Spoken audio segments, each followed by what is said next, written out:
د ایراني پولیسو لخوا د 300 افغانانو ویشتلو او وژلو په اړه د افغان چارواکو او د مشهور ډاکټر ولی الله شدید خبرګونونه درنو لیدونکو ستړي مشي. فضل هادي مسلمیار لیکلي ایراني پولیسو یو شمیر بیګونه افغانان په بیرحمانه توګه په شهادت رسولي. د یو مسلمان گاونډي په توګه د ایران دغه ډول نه جبرانیدونکی نه انساني او نه اسلامي کار د زخت ډېرې غندنې وړ دی چې دا د دواړو هیوادونو پر خپلمنځي اړیکو سوله او ټیکاو ډېر اغیز کوي.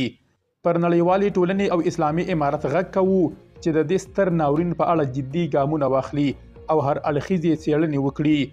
ضیاء الحق امرخیل لیکلي د ایراني وحشي پولیسو لخوا د افغان ځوانانو ډله ټولوژنه پر انساني او اسلامي حقونو تور داغ او نه بخونکی جنایت دی. مظلومو فقیرو او اړمنو کورنیو ته یوې مړۍ ډوډۍ موندلو په تکل له افغان ځوانانو سره د یو ګاونډي هیواد په توګه د ایراني واکمنۍ دا جنایت هیڅ کله د بخلو او هیرولو نه دی. د اسلامي امارت پر مسؤلانو غږ کوو چې د دې غمیزې او جنایت هر اړخیزه څېړنه وکړي او یوازې د ډیپلوماټیکو استازو په احضار بسنه ونه کړي بلکې د خپل ولسونو د حقونو دفاع او ساتنې اسلامي او ملي مسؤلیت په عمل کې ثابت کړي. مشهور پښتون ټیک ټاکر ولی الله په ویډیو کې وایي زما ټوله ګیله له اسلامي امارت څخه ده. ایران مخکې هم څو کسان د لارې پر سر ووژل، هیڅ پوښتنه ترې ونه شوه، بیا یې یو څو کسان ووژل، بیا هم ترې هیڅ پوښتنه ونه شوه. ولې پوروړي یې څه معامله ورسره لرئ چې زموږ پوښتنه ترې نشئ کولای؟ که تاسو مو پوښتنه نشئ کولای بیا نو ولس ته ورپرېږدئ چې پوښتنه ترې وکړي.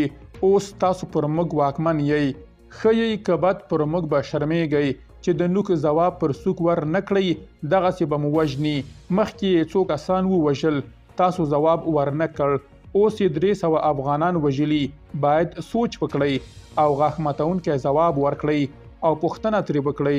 دغه ټول له اړمنۍ څخه له خپل هیواده راوتلي، نو اوس به دوی پر موږ ریشخند وهي، وژني به مو. باید پوښتنه ترې وشي. 300 کسان په خوله یادېږي، د دوی په کورنیو کې به څه حال وي؟ لږ رحم او پوښتنه وکړئ. درنو لیدونکو له مالتیا مو مننه.